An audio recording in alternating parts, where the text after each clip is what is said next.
नमस्कार, the law point पे आपका स्वागत है। मैं प्रियंका अरोड़ा। आज हम नेगोशिएबल इंस्ट्रूमेंट एक्ट 1881 को लेकर आपके सामने हाजिर हुए हैं। आपने अक्सर चेक बाउंस के मामले सुने होंगे। चेक बाउंस को लीगल लैंग्वेज में हम कहते हैं कि चेक डिसऑनर हो गया। उससे रिलेटेड क्या क्या कानूनी प्रावधान हैं, आज हम इस वीडियो में उसके बारे में चर्चा करेंगे। हम इसको एक एग्जाम्पल से समझते हैं कि कोई व्यक्ति ए है और उसने 1000 रुपये का चेक दिया है व्यक्ति बी को। बी जो है वो कोई दुकानदार हो सकता है, इंडस्ट्रियलिस्ट हो सकता है।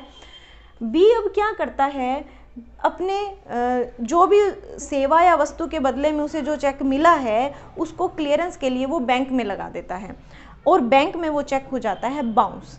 उसके कई रीज़न हो सकते हैं। One of the reason is insufficient amount हो सकता है, अकाउंट क्लोज्ड हो सकता है इन्हें अपना अकाउंट ही उस बैंक में क्लोज कर दिया हो, या हो सकता है स्टॉप पेमेंट। स्टॉप पेमेंट का मतलब होता है कि ए बैंक से कह दे कि ये वाली जो पेमेंट है ये इसका भुगतान इस चेक के द्वारा ना किया जाए, उसको मना ही कर दे वो बैंक को। और ऐसे कई रीज़न होते हैं और बैंक आपको जब चेक बाउंस हो जाता है तो उसकी जो मेमो रिसिप्ट देता है उसके अंदर इसके रीज़न जो होता है ना वो मेंशन किया होता है। कोई भी जो भी रीज़न होता है वो मेंशन कर दिया जाता है।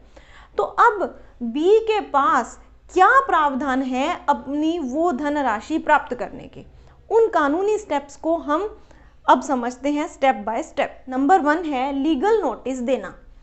ये मैंडेटरी है कि बी को सर्वप्रथम ए को लीगल नोटिस देना होगा और इसके लिए उसको 30 दिन का समय है। जिस दिन चेक बाउंस हो गया है, यानी कि यदि किसी भी माह की 1 तारीख को चेक बाउंस हो जाता है तो उसी महीने की 30 तारीख तक का समय होता है बी के पास ए को लीगल नोटिस देने का। अब ऐसा इसलिए किया जाता है कि ए को एक मौका मिल जाए कि उसको वो हो सकता है किसी ऑनेस्ट रीज़न के कारण, किसी वाजिब रीज़न के कारण वो धनराशि ना लौटा पाया हो, इसलिए उसे एक मौका देना, यह बात करता है सेक्शन 138 कि उस ए को एक मौका दिया जाना चाहिए। अब हम मान लेते हैं कि 5 तारीख को बी ने वो लीगल नोटिस दे दिया। अब ए के पास 15 दिन का समय है वो धनराशि लौटाने का। उसको जो मौका दिया गया है उसके लिए उसको वक्त मिला है 15 दिन का। अब 15 दिन में यदि ए बी की राशि वापस लौटा देता है तो मामला यहीं समाप्त हो जाता है। लेकिन यदि ए 15 दिन के भीतर भी यह राशि नहीं लौटाता है तो बी क्या करेगा, तो बी सक्षम न्यायालय में लिखित परिवाद या शिकायत कर सकता है, एप्लीकेशन लगा सकता है कि मेरा ये चेक बाउंस हो गया है, इस रीज़न से बाउंस हुआ है, और उसके लिए बी को वक्त मिलता है 30 दिन। जैसे हमने यहाँ 5 को बात की तो 20 तारीख हो गई। 20 तारीख के बाद में उसको 30 दिन का समय मिलेगा बी को केस फाइल करने के लिए। सेक्शन 138 हमें बताता है कि चेक बाउंस के मामले में पनिशमेंट क्या हो सकती है। अप टू 2 ईयर्स की उसको जेल हो सकती है और उसको जुर्माना लगाया जा सकता है चेक की डबल अमाउंट का।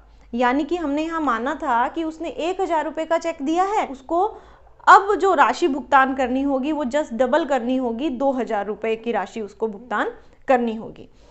इसी प्रकार के अन्य किसी लीगल पॉइंट पर आप कोई राय लेना चाहते हैं तो हमारे डिस्क्रिप्शन में दिए गए नंबर पर अपॉइंटमेंट लेकर हमें संपर्क कर सकते हैं। अगली वीडियो तक धन्यवाद। जय हिंद।